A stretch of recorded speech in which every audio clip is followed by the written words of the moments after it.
to Sarah. Would you please? Hi Sarah, how are you?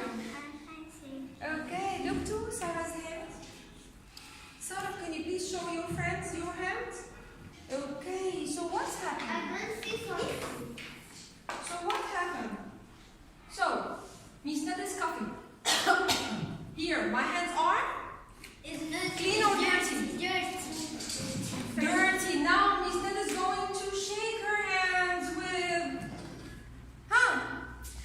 Adam. Hello Adam, how are you? So how can you see his hands? The germs went from my hand to his hand. Right? So now he's gonna shake his hand with Julia. Julia, shake your hand. Shake it, shake it. Now look to the germs. It moves from a person to another because Miss Nella didn't use a tissue. So I need to cover my mouth. I need to, and of course, my hands are dirty also. So if I'm holding the door handle, so what will happen?